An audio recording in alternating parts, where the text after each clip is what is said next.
কিছু টেস্ট আমি অনেক দিচ্ছি মানে জবের জন্যই, বৌমা হয়েও আমি জামাই আদর পাই। জুন কোনো ফিল্টার রেখে কথা বলে না। Hello everyone, welcome back to the channel. তো আমি 2 উইকস পরে ব্লগ করছি। অ্যাকচুয়ালি আমি 2 উইকস পরেই ব্লগ করছি, বাট আমি আমার লাস্ট উইকেন্ডে যে চিত্তরঞ্জন গেছিলাম ওই ট্রিপের ব্লগটা আমি লাস্ট উইকেন্ডে পোস্ট করেছি, বিকজ আমার খুব ল্যাদও লাগছিল। আর তাছাড়া আমার ব্যাক টু ব্যাক কিছু কাজ ছিল। কাজ বলতে আমার মনে পড়লো এই ব্যাপারে আমি তোমাদের সাথে শেয়ার করব। কাজ এজ এন আমার কিছু টেস্ট আমি অনেক দিচ্ছি মানে জবের জন্যই। তো I thought of sharing this with you all, as আমাকে অনেকেই অনেক রকম কিছু জিজ্ঞেস করে। কিছু লোক আউট অফ জেনুইন কনসার্ন, আর কিছু লোক আউট অফ ওই হয় না যে মানে একটু খুঁচিয়ে ঘা করতে ভালো লাগে কিছু লোকের। তো আমি I want to share about that, যে বাই নাও এভরিওয়ান নোজ যে I am not working currently. তো আমার মনে হয় এইটার জন্যই আমি যে এতটা অসুস্থ হয়েছিলাম, বা আমার সাথে যা কিছু হয়েছে, আমার অসুস্থতা মানে লাইক নভেম্বর থেকে যে ডিসেম্বরের এন্ড পর্যন্ত আমি যে যতটা ভুগলাম, ইনফ্যাক্ট জানুয়ারির শুরু অবধিও, এটা পুরোপুরি associated because of my job. যদি আজকে আমার কাছে আমার জবটা থাকতো তাহলে হয়তো এগুলো কিছুই হতো না। মানে I am literally not ready to talk about it এখানে, মানে ভ্লগে এটা শেয়ার করা এখনই ঠিক হবে না, because this is not the correct time. But একদিন আমি ডেফিনেটলি হয়তো আজ থেকে 1-2 বছর পর, 1.5 বছর পর, যখন আমি লাইফে অনেকটা বেশি সাকসেসফুল হয়ে যাব, তখন হয়তো আমি শেয়ার করতে পারবো সবার সাথে। কিছু লোক জানেই যে আমার সাথে অ্যাকচুয়ালি কি হয়েছিল, আর যারা জানে না তাদেরকে আমি বলতে চাই যে হয়তো আমি 1-2 বছর পরে যখন I will be ready to share about it, মানে ফ্যামিলি প্রেশারও থাকবে না, লাইক আমার মা ভয় পাবে না যে আমি লোককে বলে দেবো, তো লোকে কি ভাববে যে আমার সাথে এরকম হয়েছে, এরকম যখন হবে না তখন I will definitely share about it যে আমার সাথে কি হয়েছে। তোমরা প্লিজ কিছু মনে করো না, আমার চুলে পুরো তেল দেওয়া রয়েছে, বিকজ আমি একটু পরে শ্যাম্পু করবো। আমি এই ব্লগটা আজকে শুরু করছি বিকজ আমি কালকে বেসিক্যালি কুকিকে নিয়ে যাবো ওর বাড়িতে। লাইক তো আর একটা ব্যাপার হচ্ছে যে আমি কেন শ্বশুর বাড়ি যাই না, এটা অনেকের বাই দিস টাইম অনেকের কনসার্ন। সবাই আমার মা বাবাকে জিজ্ঞেস করতে থাকি, তোমার মেয়ে এখানে থাকে, তোমার মেয়ে এখানে থাকে। হ্যাঁ, আমি এখানে থাকি আর আমি এখানেই থাকবো as long as my parents have no difficulty, as long as my parents can keep me. আর আমার মনে হয় যে আমি কিছু লেজিট জেনুইন রিজনসের জন্যই এখানে থাকি, আর এটাতে আমার অনেক সুবিধাও আছে, বিকজ আমি যে ভালো ট্রিটমেন্টটা আমার শ্বশুরবাড়িতে গেলে পাই, আই এম শিওর অনেক বৌমারাই সেটা পায় না। আর এই যে সব বৌমাদের তাদের শাশুড়িদের সাথে, শ্বশুর শাশুড়িদের সাথে বা নিজের ইনলজদের সাথে ঝামেলা লেগেই থাকে। সবাই এটা তো অফকোর্স সবাই মানবেই যে যেখানেই তুমি থাকো না কেন, তোমার বর বা হোয়াট এভার, নিজের বাড়িতে যে আমি যে আমার নিজের বাড়িতে যে থাকি, আমাকে আমার মায়ের সাথে ঝগড়া হয় না, প্রচুর ঝগড়া করি আমি, ফাটিয়ে ঝগড়া করি আমার মায়ের সাথে। তো তুমি যার সাথেই থাকো, তোমার ক্লোজ ওয়ান্সের সাথে তোমার ঝগড়া তো হবেই। আমার ভাইয়ের সাথে কি আমার ঝগড়া হয় না, প্রচুর ঝগড়া। তো সেরকমই ইনলজদের সাথে ঝগড়া খাটামুটি এইসব তো লেগেই থাকে সবারই, কিন্তু আমার ক্ষেত্রে সেটা অ্যাপ্লিকেবল নয়, বিকজ আমি মাঝে মাঝে যাই আমার শ্বশুরবাড়িতে আর আমি একদম জামাই আদর পাই, মানে আমি বৌমা হয়েও আমি জামাই আদর পাই। লাইক আমি সেগুলোই তোমাদেরকে দেখানোর চেষ্টা করব। যদিও এবারটা গিয়ে আমি সেরকম কিছু খাবো না, বিকজ আমার পৌঁছতে অনেকটা হয়তো সন্ধে হয়ে যাবে। আর আমার শ্বশুরবাড়ি গেলেই আমার যেহেতু ওখান থেকে দীঘা কাছে, তো সেজন্য আমি এভরি টাইম দীঘা তো যাই, দীঘা যাওয়াটা ইজ আ মাস্ট ভিজিট ওখান থেকে। তো তখন হয়তো আমি বাইরেই খেয়ে নেবো, তো হয়তো আমি অত কিছুও দেখাতে পারবো না। বাট আমি যেই রিজনের জন্য ব্লগটা করছি ইজ দ্যাট, এই দুটো পয়েন্টস শেয়ার করার জন্য, যে আমি মাঝে মাঝে শ্বশুরবাড়ি যাই, ঠিক যেরকম মাঝে মাঝে বেবা এখানে আসে, ঠিক সেরকমই মাঝে মাঝে আমি আমার শ্বশুরবাড়ি যাই। আর একটা রিজন হচ্ছে এই জবের ব্যাপারটা নিয়ে, যে I am legit trying to find a job by now. আমার পুরনো অফিস ফ্রেন্ডসরা খুবই ভালো, তারা এখনও আমার সাথে লাইক কন্ট্যাক্ট রাখে, তারাও জেনুইনলি কনসার্ন আমার জন্য যে আমি যাতে জবটা পেয়ে যাই। কিন্তু আদার দ্যান দ্যাট কিছু লোক এরকম আছে আমার সামনেই কাউকে দিয়ে খোঁজ করাতে থাকে, এরকম লাইক এ বাবা ও এখনো জব পায়নি, বা যারা আমাকে এইভাবে কোয়েশ্চেন করেছে, তুই বোধহয় কিছু চেষ্টা করছিস না, তুই বোধহয় কিছু এক্সাম দিচ্ছিস না জবের জন্য। Please stop asking like that, because তোমাদের এই ফেক যে কনসার্নটা তোমরা দেখাচ্ছ, এটার থেকে না আমি অনেকটা বেশি এফেক্টেড হচ্ছি, because I am genuinely trying to find a job. আর তোমাদের থেকে আমার জব পাওয়াটা অনেক বেশি জরুরত, বিকজ আমার বাবা কোনো গভর্নমেন্ট জব তো করে আসেনি, তো এরকম নয় কি যে পেনশন পাবে ফিক্সড এরকম রয়েছে, বা আমার দাদুও এখন আর বেঁচে নেই। তো আমার my father is the only earning member in this family, and after him I have to earn to run my family, because আমার ভাই এখন অনেক ছোট, আমার ভাই তো আর্ন করতে পারবে না এখন। তো আমার সেই জব পেয়ে নিজের বাড়িটা চালানোর যে আর্জেন্সিটা রয়েছে, যে ইম্পর্টেন্সটা রয়েছে, সেটা তোমাদের এই ফেক কনসার্নের থেকে অনেক বেশি। তো যারা জেনুইনলি আমার কথা ভাবে, যারা সত্যি আমাকে জিজ্ঞেস করেছে আমার কথা ভেবে, আমি তাদেরকে বলছি না, বাট কিছু লোক আছে এখনো ডেলি আমার সাথে এটা করে যায় ইচ্ছে করে। তুই বোধহয় এখনো কিছু করছিস না, না বা এরকম ইচ্ছে করে আমাকে এরকম। জাস্ট কিছুদিন আগে আমার সাথে একজনের দেখা হয়েছে রাস্তায়, সে আমাকে জিজ্ঞেস করছে তুই এখন কোথায় জব করছিস। মানে আমি বুঝতেই পেরেছি যে সে খুব ভালো করেই জানে যে আমি এখন জব করছি না, তাই জন্য আমাকে এই ধরনের কোয়েশ্চেনগুলো করাটা প্লিজ দয়া করে বন্ধ করো।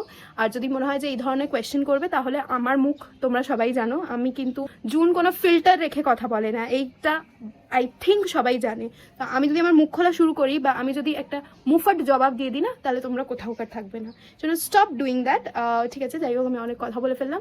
আর আরেকটা কথা, কুকিকে নিয়ে যাচ্ছি, যেহেতু কুকি এবারটা অনেকটা লং ভ্যাকেশন ওর মামা বাড়িতে কাটিয়ে গেছে, তো ওকে নিয়ে বাড়ি ফিরবো। এবারে বাড়ি ফেরার টাইম কুকিও এখানে মাঝে মাঝে ঠিক ওর বাবার মতো যাতায়াত করে, যদিও ওর বাবা অতদিন থাকে না। এনিওয়েজ, এবার তো মা বাবা ছিল না বলে আমাদেরকে, ও নাকি সিকিউরিটির জন্য থেকেছে। সিকিউরিটি তো ঘন্টা কোনো কাজের নয়, মানে জাস্ট খাটিয়ে বেরিয়েছে। What ever. তো ও তো এতদিনের জন্য কোনোদিনও থাকে না, তো কুকি ছিল। এবার কুকিকে নিয়ে বাড়ি যাব, আবার কুকির যখন ভ্যাকসিনের টাইম হবে তখন ওকে আবার নিয়ে আসবো। চলো ব্লগটা দেখতে থাকো। তো এখন বাচ্চা একটা, আমি ফাইনালি বেরোচ্ছি। আমি সবার জন্য কিছু টুকটাক গিফটস অ্যান্ড অল নিয়েছি। আর me being a good wife, আগে I was a good girlfriend and now a good wife. আমি ওর জন্য গিফট নিয়েছি যতটুকু পেরেছি, because I don't earn now. তো আমি আমার সাধ্য মতন গিফটস নিয়েছি, সবার জন্যই নিয়েছি। তো চলো আমি গিয়ে সব দেখাচ্ছি তোমাদের। তো দেখো, যাওয়ার সময় মা আমার সাথে গিয়েছিল বেবার বাড়ি অবধি কুকিকে ছাড়তে, বিকজ ওকে একা ট্যাকেল করা মুশকিল হয়ে যায়। তো মা সেই জন্য গেছিলো। আর তাছাড়া ড্রাইভার নিয়ে যাচ্ছিলো, যেহেতু গাড়িটা ওয়াপাস নিয়ে আসার ব্যাপার ছিল। আর রাস্তায় ওর বাবা আমাকে একটা মিথ্যে কথা বলবে যে ওর নাকি ফিরতে দেরি হবে, which is Y I was really legit angry on him. তারপরে গিয়ে তো দেখবো চলে এসেছি। চোখ বন্ধ করে ঘুমাচ্ছিলাম। Happy Valentine's day. খোল আরে এটা তো আমি কালকেও দেখেছি। না সবটা।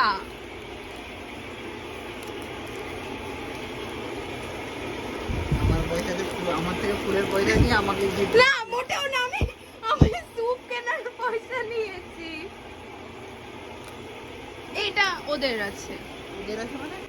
আর যেমনটা আমি বলেছিলাম, আমি সবার জন্যই টুকটাক গিফটস নিয়ে এসেছি, মানে কাকু কাকিমা আর বোন সবার জন্যই ভ্যালেন্টাইন্স ডে গিফট নিয়ে এসেছিলাম।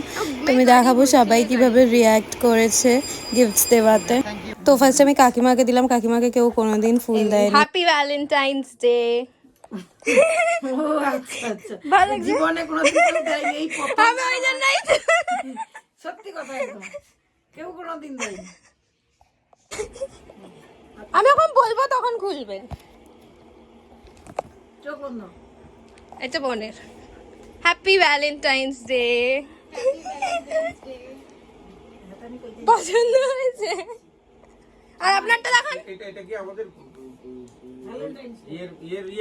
ভ্যালেন্টাইন্স ডে গিফট না, এখানে আমাদের ওই যে গাছে হয়েছে এটা না, আমি নিয়ে এসেছি।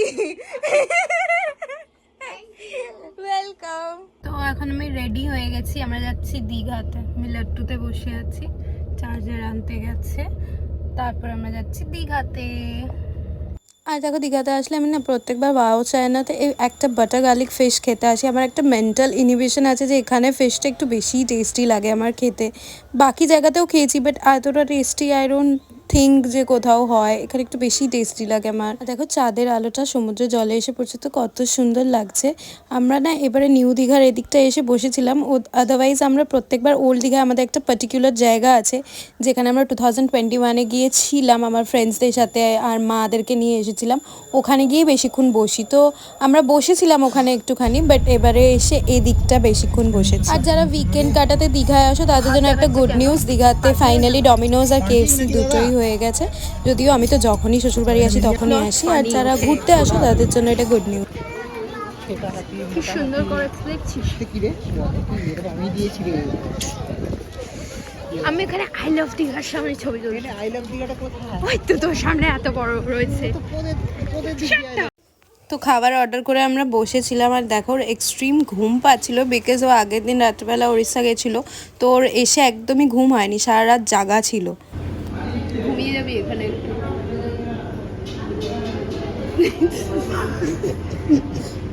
ও গাড়ি চালিয়ে কি করে যাবে জানে না।